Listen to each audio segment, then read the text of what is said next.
on va terminer cette série des corruptions du Nouveau Testament sur le parler en langue. Les chrétiens ont leur parler en langue. Donc des fois, on les entend, ils parlent des choses qu'on ne comprend pas un mot de ce qu'ils disent.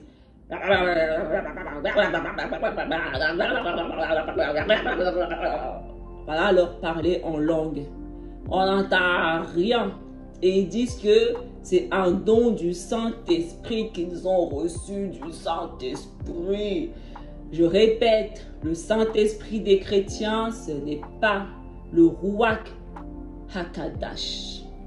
Le Père de chacun donne à chacun son esprit. Moi, mon Père, il m'a donné le Ruach HaKadosh.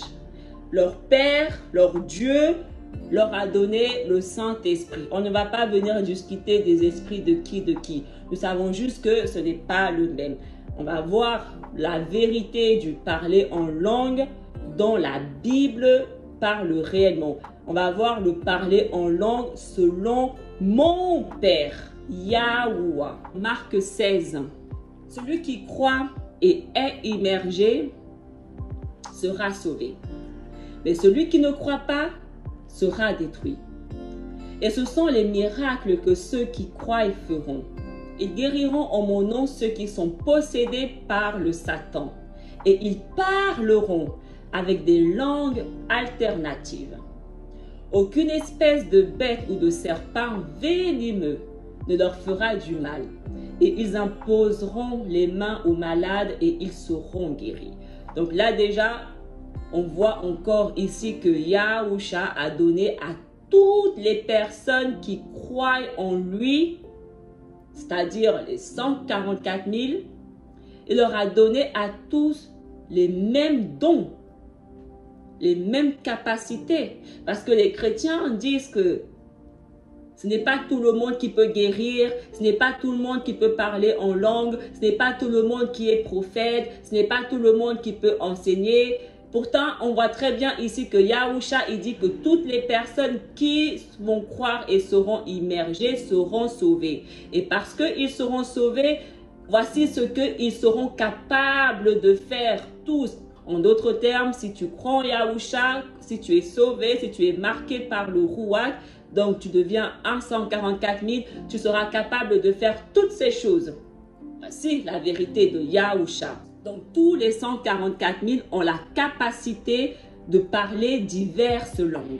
C'est ce que Yahusha a dit. Ils parleront avec des langues alternatives. Ils parleront différentes langues. Genre, ils ne parleront plus seulement une seule langue, mais ils pourront parler plusieurs langues. Voici ce que Yahusha a dit. Et je peux confirmer parce que moi aussi je parle différentes langues.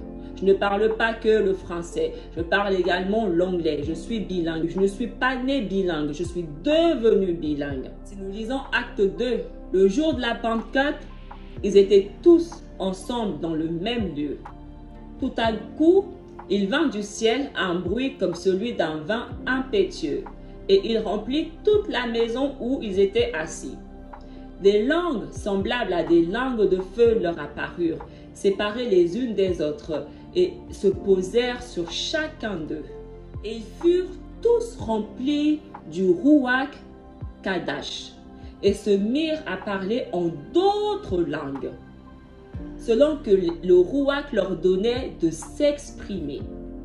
Or, il y avait en ces jours à Yerushalayim des Juifs, hommes pieux de toutes les nations qui sont sous le ciel. Au bruit qui eut lieu, la multitude accourut et elle fut confondue parce que chacun les entendait parler dans sa propre langue. Ils étaient tous dans l'étonnement et la surprise et ils se disaient les uns aux autres, « Voici, ces gens qui parlent ne sont-ils pas tous galiléens ? Et comment les entendons-nous dans notre propre langue, à chacun dans notre langue maternelle? Parthes, Médès et Lamite, ceux qui habitent la Mésopotamie, la Judée, la Cappadoce, le Pont, l'Asie, la Phrygie, la Pamphylie, l'Égypte, le territoire de la Libye voisine, de Cyrène et ceux qui sont venus de Rome, juifs et prosélytes, crétois et arabes. Comment les entendons-nous parler dans nos langues des merveilles de Yahuwah? Dès le moment où Yahuwah a mis son rouak en eux, parce que premièrement, ils ont cru, ils ont été sauvés, donc ils font partie maintenant des 144 000, et c'est le rouak qui a donné à chacun la capacité de parler différentes langues. C'est le rouak qui décide quelle langue est-ce qu'il veut que nous parlions. Donc c'est le rouak qui a dit, toi tu vas parler telle langue, toi tu vas parler telle langue, toi tu vas parler telle langue. Et ce ne sont pas des langues que personne ne peut comprendre. Non, ils ont commencé à parler diverses langues que eux-mêmes ne connaissaient pas, mais le rouak leur a donné cette capacité de parler cette langue-là. Et les gens étaient étonnés parce qu'ils pouvaient les entendre. Si la langue que tu parles, personne ne peut l'entendre et la comprendre, ce n'est pas ce que la Bible dit. La Bible dit que la langue que le rouak nous donne, les autres peuvent nous entendre. Les autres peuvent comprendre ce que nous disons. Moi, j'ai eu le don de parler l'anglais. Les gens peuvent m'entendre. Je peux communiquer avec les gens. Ce n'est pas une langue que personne ne peut comprendre un mot de ce que je dis. Le parler en langue que la Bible parle, c'est la capacité de parler différentes langues. Par exemple, tu vas recevoir le rouak. Yahoua va dire, ok, je veux maintenant que tu parles maintenant l'espagnol. Toi qui n'as jamais parlé l'espagnol de ta vie, d'un coup, tu te retrouves à apprendre l'espagnol, à parler l'espagnol. C'est ça le don du parler en langue. Tous les 144 000 parlent différentes langues. Ils ne parlent pas qu'une seule langue. Acte 2, le verset 36-39. Que toute la maison de Yacharal sache donc avec certitude que Yahuwah a fait Adon et Mashiach, ce Yahusha que vous avez crucifié. Après avoir entendu ce discours, ils eurent le cœur vivement touché et ils dirent à Kapha et aux autres prophètes, « Hommes frères, que ferons-nous » Kapha leur dit, « Repentez-vous et que chacun de vous soit immergé au nom de Yahusha Mashiach pour le pardon de vos péchés et vous recevrez le don du Ruach HaKadash. Car la promesse est pour vous, pour vos enfants et pour tous ceux qui sont au loin, en aussi grand nombre que Yahuwah, notre Alaïm, les appellera. » Donc, il dit ici très clairement à qui est la promesse. Israël, la promesse est à vous qui êtes prêts, mais aussi à ceux qui sont loin. Qui sont ceux qui sont loin? Les brebis perdues de Yacharal, le royaume du Nord, Israël en entier. C'est exactement ce qu'ils disent ici. Les appeler en aussi grand nombre que Yahuwah les appellera. Il y a beaucoup d'appelés, mais peu sont choisis. Yahuwah appelle uniquement Israël. Et parmi Israël, il en choisit. Et leur nombre qu'il a choisi, 144 000. Si nous lisons le livre de Jager, il faut comprendre un peu l'histoire de Joseph, de Youssaf. Et les officiers du roi allèrent et tirèrent Youssaf de la prison et coupèrent ses cheveux et changèrent son vêtement usé en lambeaux. Et Youssaf vint en la présence de Pharaon, qui était assis sur son trône, revêtu de ses ornements royaux. Son manteau et sa couronne brillaient comme des éclairs par la quantité d'or fin et de pierres précieuses qui en relevaient les riches étoffes et la matière. Et le trône qui étincelait d'or, d'argent et de diamants avait 70 marches. Or, la coutume établie en Égypte pour quiconque paraissait devant le roi et avait à lui parler était celle-ci. Toute personne de distinction estimée du roi montait jusqu'à la 38e marche et le roi descendait jusqu'à la 36e marche et s'entretenait avec lui. Tout autre ne montait que 3 marches et le roi descendait jusqu'à la 4e et s'entretenait avec lui. D'après une autre coutume, tout homme qui savait parler les 70 langues pouvait franchir toutes les 70 marches jusqu'au siège du roi. Mais celui qui ne possédait pas toutes les 70 langues montait seulement autant de marches qu'il savait de langues. Une loi spéciale des Égyptiens en vigueur en ces jours-là et rougueusement observée, statuant que nul n'était apte à régner sur eux et gouverner leur pays s'il ne savait pas parler les 70 langues.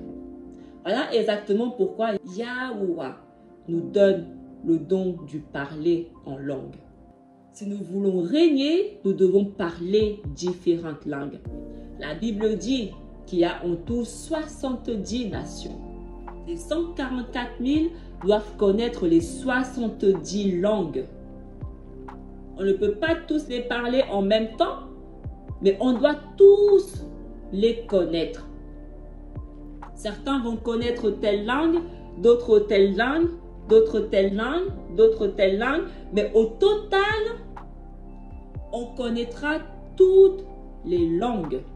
Youssef, avant de devenir gouverneur, donc roi, il devait parler les 70 langues. Et Yahuwah a envoyé son messager mettre son rouak en lui, afin que, comme ça d'un coup, comme on a vu dans le livre d'Actes, il puisse immédiatement connaître toutes les 70 langues. Et c'est comme ça qu'il a été en mesure de monter jusqu'en haut de Pharaon et de s'asseoir à la droite de Pharaon. Parce qu'il était le seul qui était capable de parler les 70 langues. Une condition pour régner. Les 144 000 vont régner. Et pour cela, la condition est que nous connaissions toutes les langues. Là pourquoi nous parlons tous au minimum 2 langues. 1 Corinthiens 14. Recherchez la charité. Aspirez aussi aux dons spirituels, mais surtout à celui de prophétie. On ne peut pas aspirer aux dons de prophétie vu que nous sommes tous des prophètes. En effet, celui qui parle en langue ne parle pas aux hommes, mais à Yahuwah, car personne ne le comprend. Et c'est en esprit qu'il dit des mystères. Voilà pourquoi les chrétiens, ils parlent des langues que personne ne comprend. À cause de la corruption. Celui qui prophétise, au contraire, parle aux hommes, les édifie, les exhorte, les console. Celui qui parle en langue s'édifie lui-même. Celui qui prophétise édifie l'assemblée. Je désire que vous parliez tous en langue, mais encore plus que vous prophétisiez. Celui qui prophétise est plus grand que celui qui parle en langue, à moins que ce dernier interprète pour que l'assemblée en reçoive de l'édification. Nous sommes tous des prophètes qui parlons tous différentes langues. Il n'y a aucun de nous qui est supérieur à qui, à l'autre. C'est des conneries tout ça. Ça me fait mal à la tête tellement.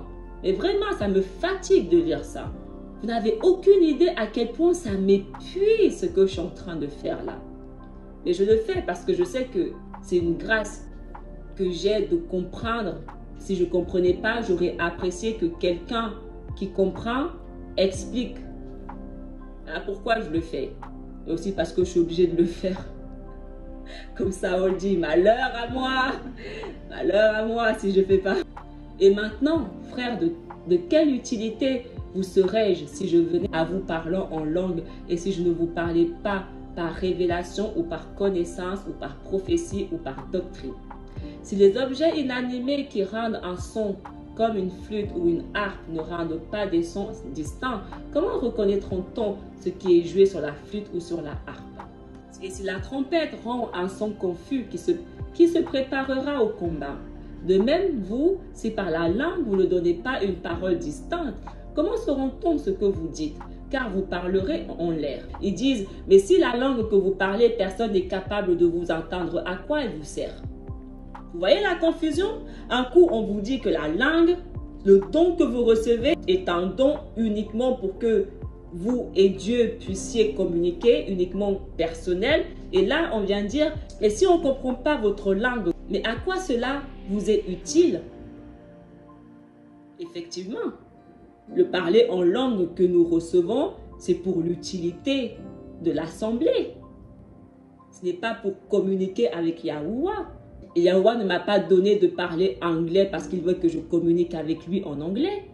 Quelque nombreuses que puissent être dans le monde les diverses langues, il n'en est aucune qui ne soit une langue intelligible.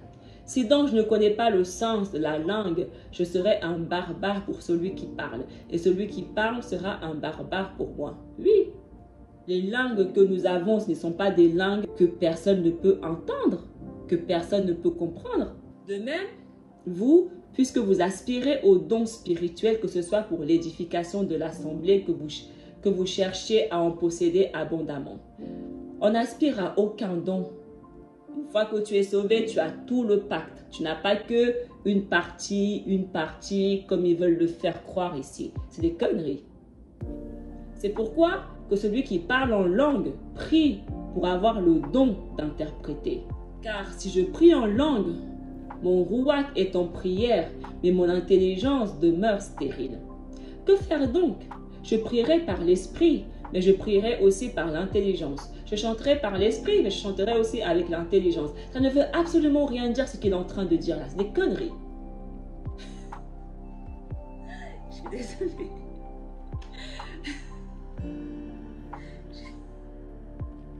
Je suis désolée. Alors, un truc à savoir sur moi, j'ai une patience très limitée. Les gens qui me connaissent savent que ma patience est très limitée. Et des fois, je dis à Yahuwah, je dis, mais Yahuwah, je ne suis pas la bonne personne pour ça. Tu me connais, je n'ai pas de patience. J'ai une patience très limitée, vraiment. Et ça, là, c'est en train de me bouffer.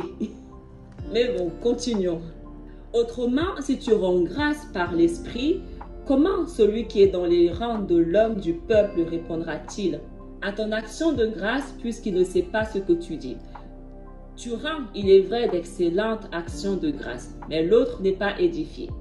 Je rends grâce à Dieu, à ce stade je vais dire Dieu parce qu'on ne parle pas de Yahuwah ici, d'accord? On parle de leur Dieu.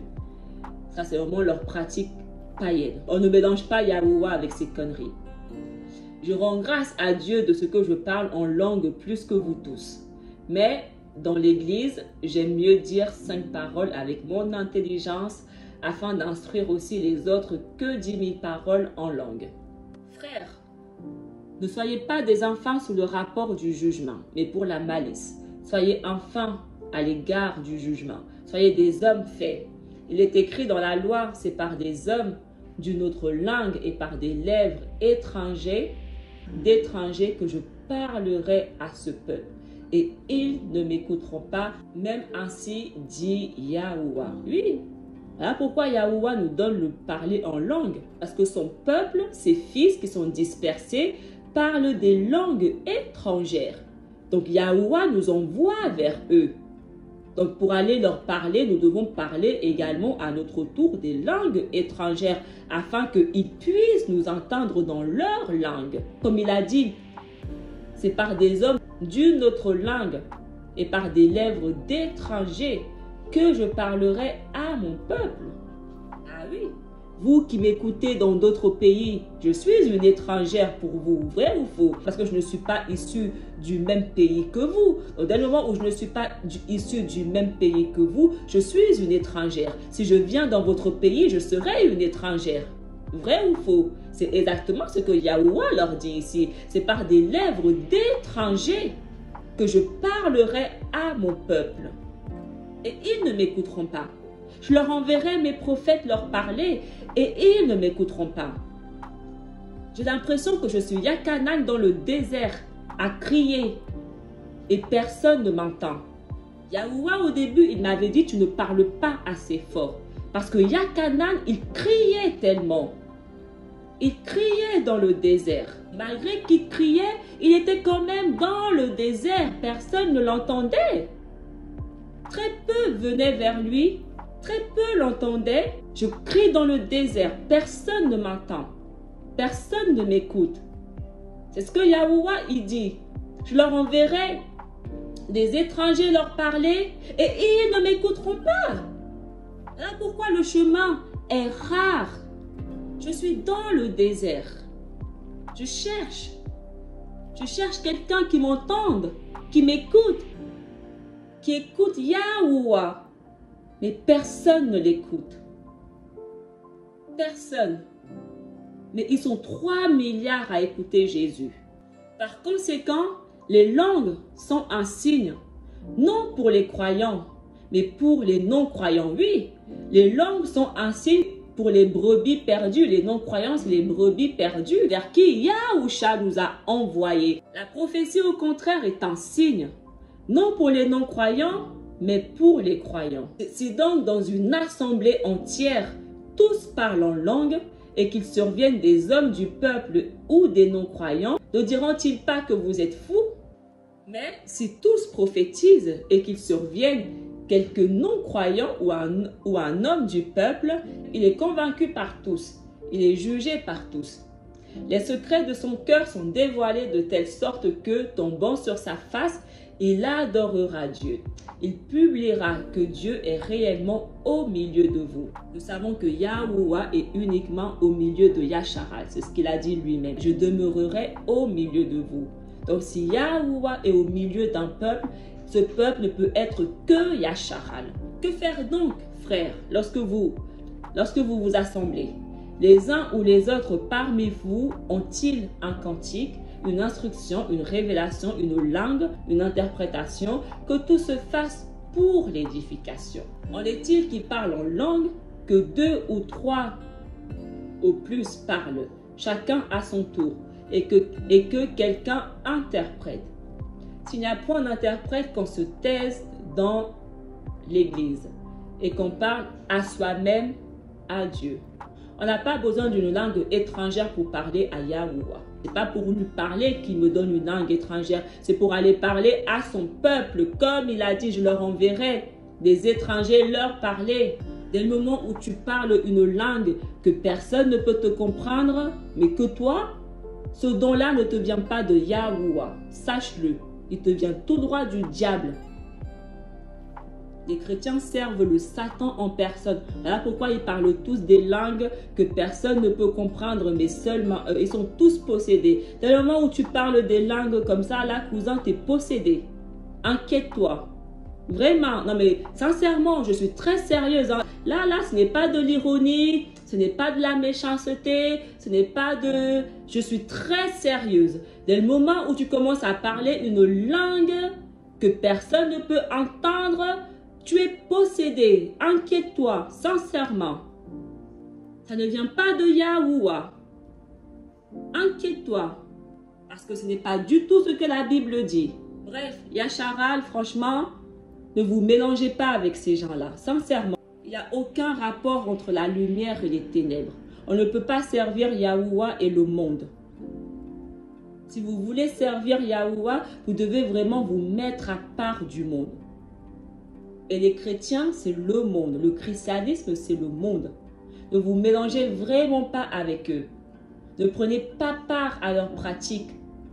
Parce que leurs pratiques sont pour des dieux étrangers, pas pour Yahuwah. Cette religion n'est vraiment pas de Yahuwah, sincèrement. Méfiez-vous, ne vous mélangez pas avec eux. Si vous voulez avoir un espoir de vivre, restez le plus loin possible des chrétiens et de toutes les religions. Sincèrement, Yahuwah, ce n'est pas une religion, mais Yahuwah est une alliance, une promesse. Il a fait un pacte. Et ce pacte a commencé avec Adam. Les gens croient que le pacte a commencé avec Israël.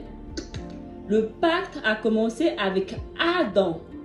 Israël est juste la finalité du pacte que Yahuwah a fait avec Adam.